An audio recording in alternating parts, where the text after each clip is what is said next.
The myth of Bacchus. The silence of the temple is broken by the echoes of chanting. In the distance, the sounds of flutes and drums resonate, while figures dance under the light of torches. The air vibrates with the scent of fresh wine and vine leaves. This is the domain of Bacchus, the Roman god of wine, joy, and transformation.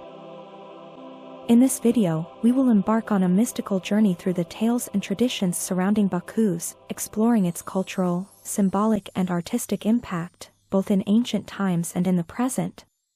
Its myth, replete with contrasts between order and chaos, pleasure and excess, invites us to reflect on the deeper side of our celebrations and human expressions. Dear time travelers and lovers of eternal stories, I am Messalina, and I have a little secret for you. The gods reward those who support their favorite storytellers. If this corner of myths, legends, and mysteries has sparked your curiosity, I invite you to follow my channel and activate the bell so you don't miss a single trip through time. And if you want this legacy to grow and continue exploring together the greatness of Rome and beyond, you can leave your offering on PayPal or Patreon. The links are in the description, because even the gods know that any help allows for the forging of eternal works. I promise you that if you do, the gods will bring you peace, prosperity, and perhaps a little touch of fate. Your gestures do not go unnoticed, and my gratitude will be as infinite as time itself. Bacchus is not just a figure of ephemeral pleasures. He is a mirror of our need to break free, to explore creativity and, at times, to overflow the imposed limits. So join us on this fascinating journey through history, mythology, and art, as we decode together the striking figure of Bacchus and his eternal legacy. The Bacchus myth finds its roots in the Greek god Dionysus, a figure equally charged with symbolism and dualities. In the Roman pantheon, Bacchus not only inherited the qualities of Dionysus, but also acquired a unique identity by taking root in Latin society. Dionysus, later Bacchus, was known as the god of the grape harvest, wine and drunkenness, but also of fertility and transformation. The story goes that he was the son of Jupiter and Semele, a mortal. His birth was filled with supernatural drama. Semele perishes upon beholding Jupiter in his true divine form, but the god manages to rescue the unborn Bacchus, gestating him in his thigh until the baby was ready to be born. When the Romans borrowed this myth, they adapted it to their own worldview. In the Roman world, Bacchus became much more than a god of individual excess. He embodied wine's ability to unite the community, break down social barriers, and facilitate transformative self-discovery. Bacchus is a god of contrasts. He represents the delight of the body and the liberation of the soul, the earthly and the divine. At his core, Bacchus symbolizes both creation and chaos. In the celebrations associated with her cult, the consumption of wine not only intoxicated the senses, but was seen as a way of getting closer to the divine, of transcending the limits of consciousness and experiencing something greater. However, these moments of surrender also reflect the destructive power of that which is not under control. Bacchus is also a god of transformation, something that is evident in his relationship with theater.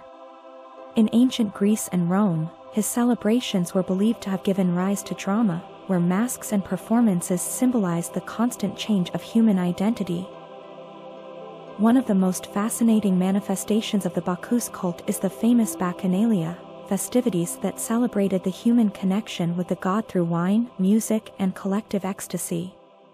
These private rituals began as small and reserved for initiates, but over time they gained such popularity that they alarmed the Roman Senate. The Bacchanalia were characterized by dances, improvised theater, and symbolic orgies, which sought to free participants from all social and personal restrictions. Beyond the image of debauchery, these ceremonies had a spiritual purpose, to allow humanity to remember that, beneath the formalities of society, there is a chaotic and liberating essence that is also part of our nature. However, this unbridled power led to a conflict with the Roman power structures.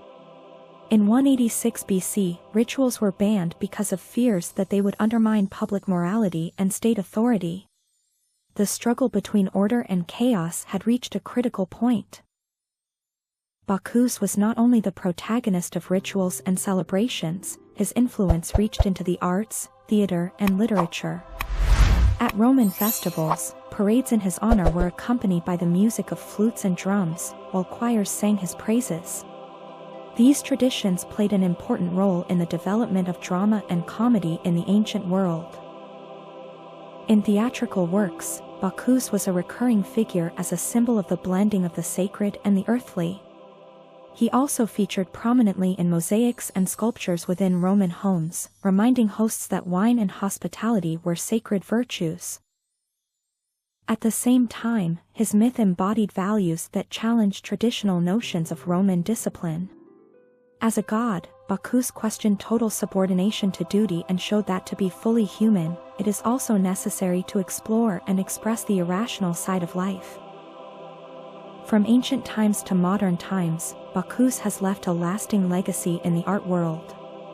Renaissance painters such as Caravaggio, Titian and Rubens dedicated works to him that explored his duality between the sublime and the carnal. Titian, for example, captured Bacchus' ethereal spirit in his work Bacchus and Ariadne, while Caravaggio depicted him with an almost human, vulnerable, and carnal intensity. In literature, Bacchus also played a notable role. Ovid, in his Metamorphoses, describes key episodes from the Bacchus myth, while later writers such as Shakespeare alluded to him in their works to explore drunkenness and joy as transformative forces. Bacchus's symbolism even transcended myth, inspiring modern literary movements that sought to capture the ecstasy of art and human emotions, such as the Romantic and Surrealist poets. Today, Bacchus remains a powerful and adaptable symbol. His figure is manifest in modern festivities such as carnivals, where the element of liberation and collective enjoyment reflects his ancient celebrations. Moreover, wine, a central symbol of Bacchus, continues to occupy a place of honor in modern culture as a connection between the earthly and the sublime. Even in more abstract contexts, Bacchus continues to inspire. His relationship to art and creativity resonates with how we understand the modern creative process, a combination of discipline and abandon, chaos and order. Although Bacchanalia as such have faded, the human desire to connect with larger forces through art and celebration remains a constant. Bacchus is more than a mythological figure of excess. He is a reminder of the dilemmas we face as human beings in trying to balance duty and freedom, order and chaos. His story invites us to reflect on our own traditions and forms of expression, asking, where do we find those moments of collective transformation and connection today? In meeting Bacchus, we also recognize something of ourselves, our need to celebrate, to create, and sometimes to push the boundaries of what is acceptable. Perhaps that is why, after centuries, Bacchus remains a god who lives on, not only in statues and paintings, but on every occasion when we raise a glass to toast life. Today, we invite you to explore not only the history of Bacchus, but also his impact on how we understand and celebrate our humanity. Dare to look beyond the masks of myth and discover the profound message this god offers to those seeking to understand the soul behind our cultural expressions. Cheers to Bacchus and the stories that continue to spice up our lives.